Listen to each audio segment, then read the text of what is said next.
All right, guys, 75,000 miles, well, 50,000 miles later.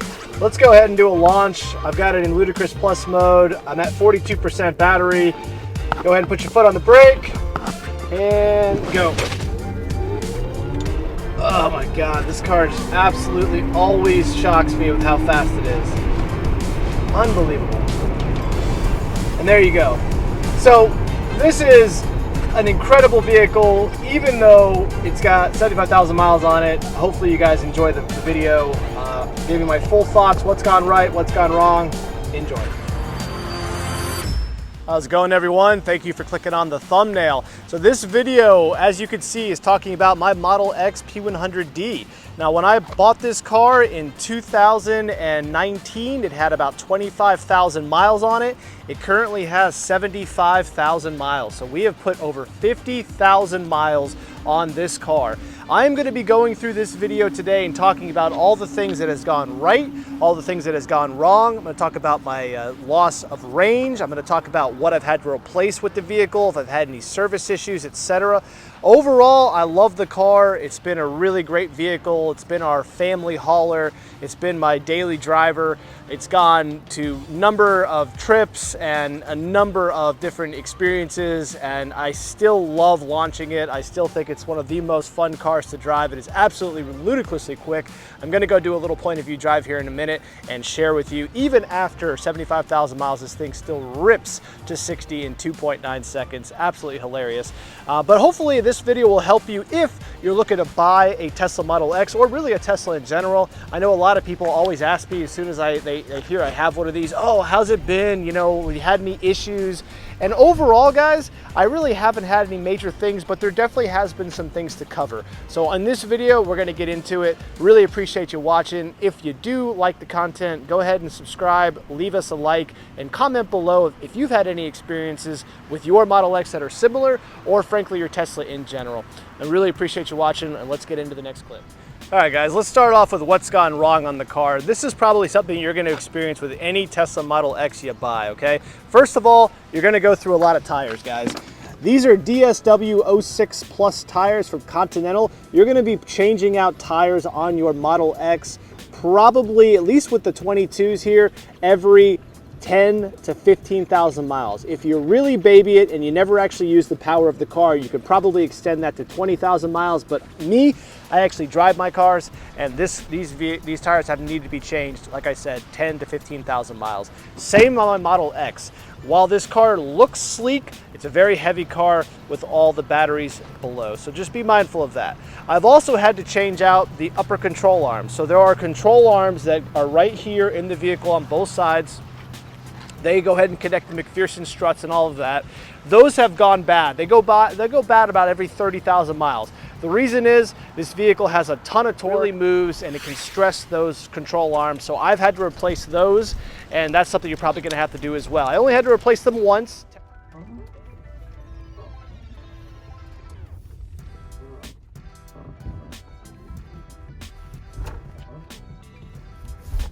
You hear that, guys? I've also gotten a number of rock chips that I wanted to point out.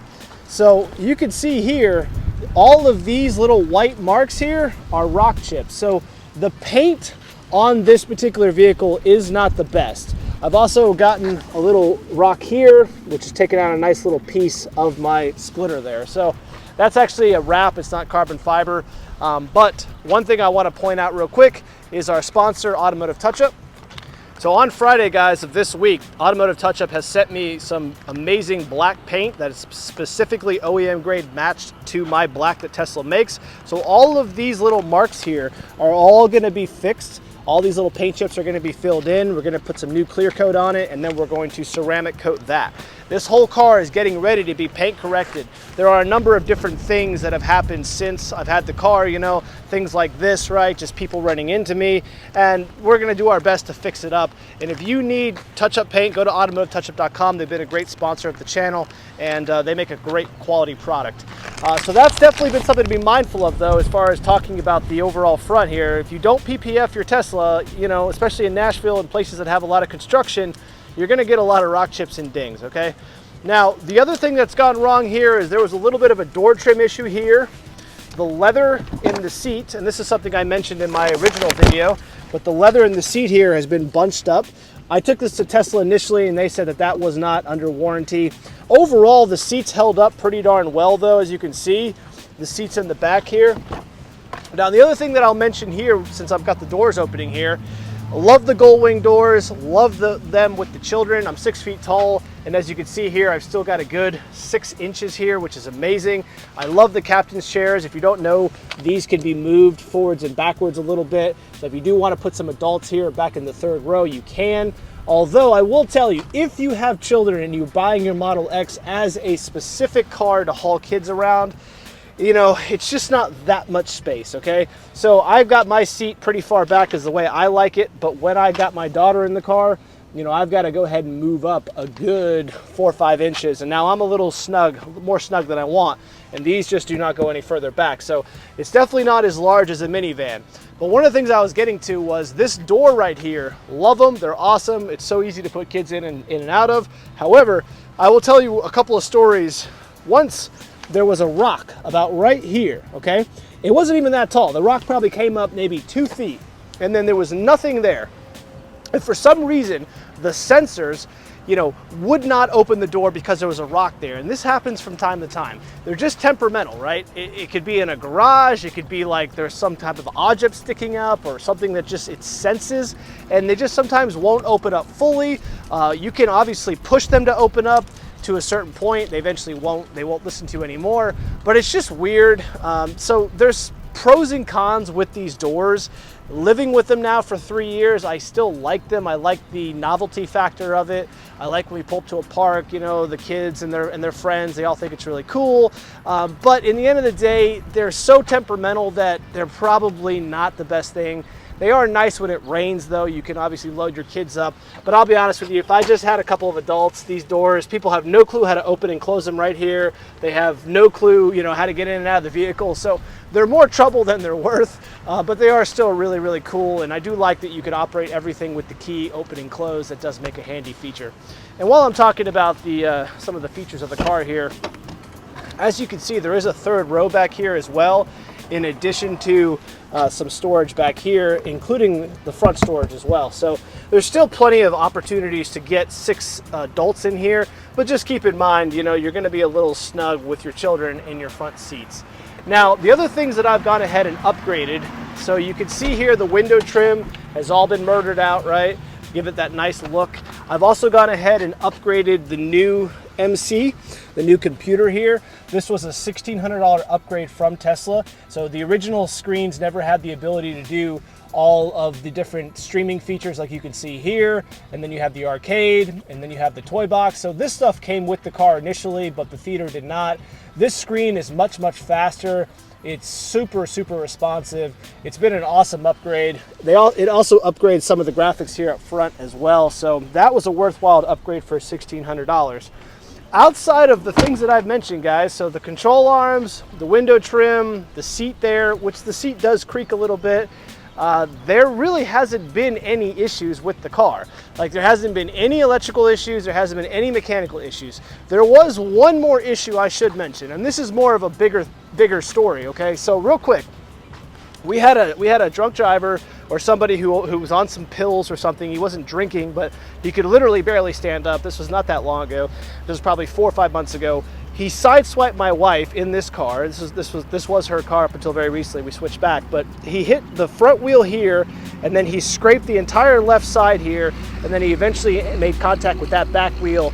And all of this trim, right? Like you can see, all of this looks brand new. Well, it's brand new because it's literally brand new. So all of this trim had to get replaced. All of this had to get replaced. All of this had to get repainted. And by the way, I was in Chattanooga this week with my family, and somebody ran into it, if you can believe that. They made contact here, and they made contact here. Don't you just love people? Doesn't that just chap your, you know what? Ugh, it's so frustrating, but I digress. The problem with getting into an accident with a Tesla is Tesla's the only one that can make the parts, so it took a good 10 weeks to get the parts. And this isn't even a serious accident, right? Just to order these 2 wheels and all the trim pieces, and then this door actually is a couple of different individual pieces, I think, so they had to order that. And so it just was a little finicky to get it all. Finally got it. And then it went to ECR, European Collision Repair, in which case it took another 6 weeks. So we were without the vehicle for that 6 weeks. And then obviously we just had to drive around with it damaged for the majority of that accident. So that's not really an issue with Tesla. However, while it was at ECR, we had a really cold front come through. I mean, really cold, guys. It was like freezing here in Nashville. It was literally -2 for a couple of days. And this car was outside and in their lot, and the fuse and the air pump controller that controls the air suspension froze, and it actually needed to be replaced. So that was luckily done while this car was there, so it was an insurance claim.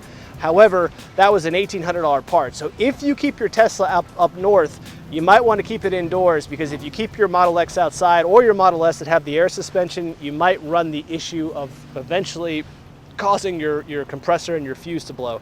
But think about it, guys, 75,000 miles, the only thing that I'm really doing is changing out tires. Like, I literally haven't had to do any major maintenance on the electrical batteries. I haven't had to do any major maintenance on the motors. I haven't had any major maintenance on the interior components. The sound system's been fine. The HEPA filter's been working great. You know, the autopilot's been fine. I mean, other than just user error, like somebody running into me, or just general maintenance like tires. I mean, I've never changed the brakes, okay? In 75,000 miles of really spirited driving, I've never had to change the brakes because this thing uses regenerative motors. I've never had an issue really with the doors. I mean, they needed to be calibrated when I bought it, but that was a warranty issue, and since then they've been perfectly fine. So overall, I haven't had any issues with the wing. I mean, I haven't really had any issues with the vehicle, and I don't think that I'm a normal case study, right? I mean, this car gets driven every day, and you know, for the most part, it's been kept in a climate-controlled garage. So yeah, I think that if you're looking to buy a Model X, I think this is a really good purchase. I was able to pick this car up for $70,000 back in 2019. It did have one accident on it. It had a front-end collision. It was a $28,000 rebuild. Trust me, that probably was a pretty minor accident overall, now that I've gone through my experience, and that was $16,000. So that didn't scare me at all. I was able to get a great deal on this particular vehicle. I knew I was going to drive this car into the ground. I needed something for my family, and overall, it's turned out to be a great buy. Now, one issue is the range loss. So this car is rated for about 290 to 300 miles from the factory. I will tell you, when I picked this car up, even though it was only 3 years old, this car was getting no more than 250. At this stage in its life, I would say this car is good for about 200 to 220 miles of range, and that's it. So we took this car to Chattanooga literally this weekend, and I will tell you that we got about 185 miles of range. Now, I want to tell you that that's not taking it all the way down to zero, guys. So let me be very clear about that. But in the end of the day, it's still not 250 to 300 miles like you're supposed to be getting. All right, real quick, guys, I just charged the car to 100%, and as you can see, my projected range is only 218. Okay. If you run the AC, if you run the heater, if you're going to be spirited driving this car, no different than a gas car, frankly. If you get on the gas pedal in a big V8, you're going to burn the gas tank down to the ground real quick. It's no different than an electric car, right? The range will suffer based on what you do. If you load up 6 adults into the car and you take them down to Nashville, you're gonna lose a lot more range because of the weight, okay? But I will tell you that this car is good for about 200 to 220 miles if you go from 100% to 0, okay? Is that great? No, it's not, but it still goes to 60 in 2.9 seconds. It still looks amazing. You know, it's still got a lot of things that make up for it. So do I care that it's lost about 20% of its total range in 75,000 miles? I'm not as concerned. However, if I was taking a lot of road trips with the car, yeah, that would definitely add up. So I would tell you, depending on how you use the vehicle, for me, I don't need more than 200 miles a day, right? I literally took this car to Nashville today and came back. In total, I'll probably do no more than 70 miles today. 30 miles there, 30 miles back, 10 miles and just incidentals. So for me, if I leave the house at 85% and I get home at 40%, what do I care, right? So for majority of my life, this car has been absolutely perfect. Yeah, before we take our point of view drive, guys, one of the things I absolutely love about this car is you put your foot on the brake and the door closes. And in addition to that, you can go ahead and you can control all the doors right here. So let's say the kids, you know, they're in their weird mood, whatever, they don't want to shut the door. You could literally just hit close doors. You could open all the doors from here, including the front and rear trunk. So everything you can do through the screen. I know I've commented that in my Model Y video recently. It's always a little annoying. Sometimes I have to constantly, like for example, let me give you an example of this. Like if I want to go ahead and turn off my heated seat, right? I have to then go and turn the air on by just clicking that button. So if you just want to go ahead and turn your seat off, you have to do that, and then you eventually have to do that. So it's 2 steps. Now, yes, you could use the audio control, right? Somebody commented that. But if you're listening to music and you have people in the car, you don't always want to be talking to the car. It doesn't always also work perfectly. Like, let me give you an example.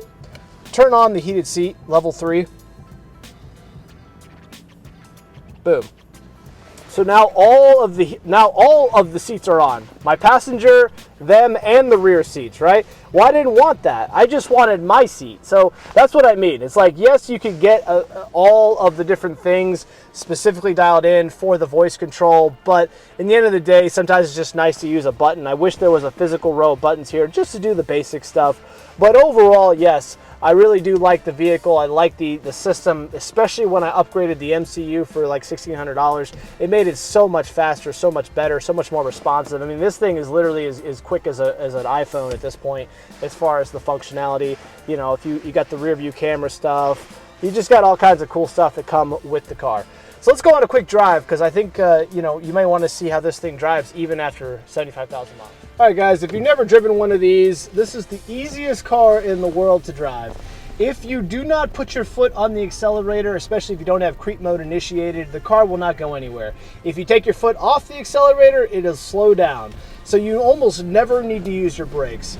The amount of torque and power that is in the Tesla Model X and frankly Model S and even Model Y performance is absolutely outrageous. It is laughable how fast these cars are.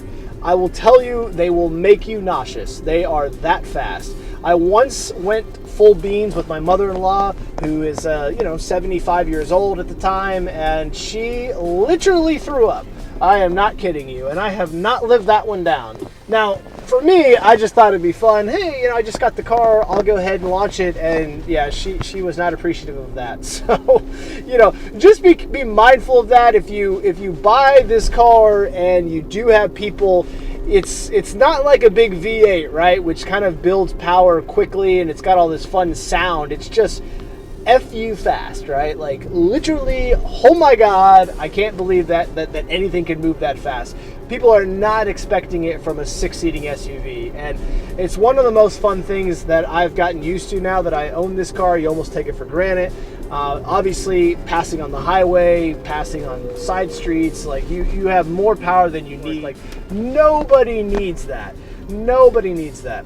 But overall, driving, it's just easy to drive. You can adjust the steering, you can adjust the different modes here. If you're not familiar with the car here, you can adjust the suspension height. I've got it in low currently. I'm going to go ahead and put it in very low right now just because I'm about to launch the car here in a minute.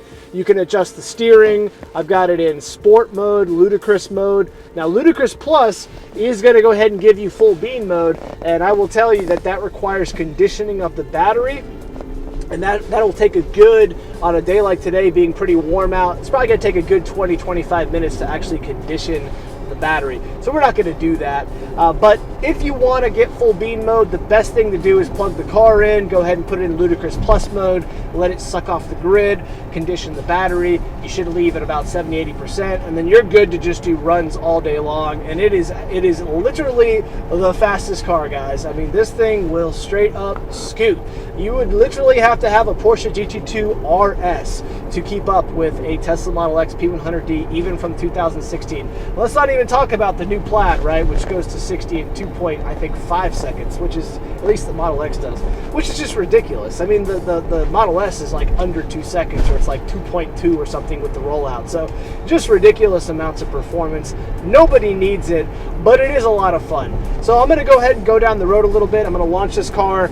But overall driving experiences, I mean, notice the glass, guys. Like, driving this car is so cool. It just feels like an experience all to itself with the big pano, glass roof. which is not really a glass roof, but just the pano windshield. It's just huge and really cool, and it's something that I love about the car.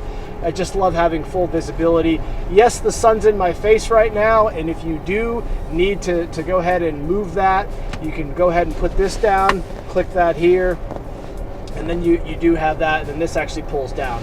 So it can be a little bit of a pain sometimes, frankly, when you're on long drives. Sometimes the sun can be in your face, but that does work pretty well. We actually just used that coming back from Chattanooga here. You know, real quick, we're on a back road getting to my launch spot here. I like to go into the country so we're not endangering anybody's life except our own. But this is a good example of how autopilot works. So this is a back road here. You go ahead and double click that twice, and now it's self-driving. Now this is autopilot 1.0. This isn't even FSD, and it's navigating this road just fine. So you can use autopilot on the highways. It works incredible. You could also use it on these back side roads. As long as there's good markers in the road, as you can see here, then you're good to go.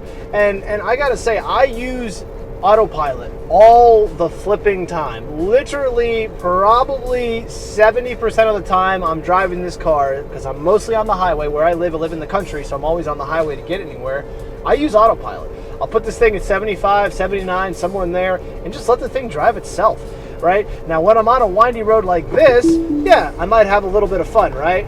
And enjoy the car and the performance. But overall, autopilot is incredible. It will add so much value to your life. I can't even tell you how nice it is. Like, we went to Chattanooga this weekend with my family. If you guys were watching any of my stories on Instagram, feel free to follow me there. I post a lot of, daily stuff there. But I went ahead and literally autopiloted almost the entire way.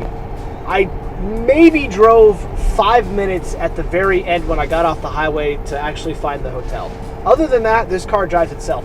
Now, think about how much energy and focus that's saving you.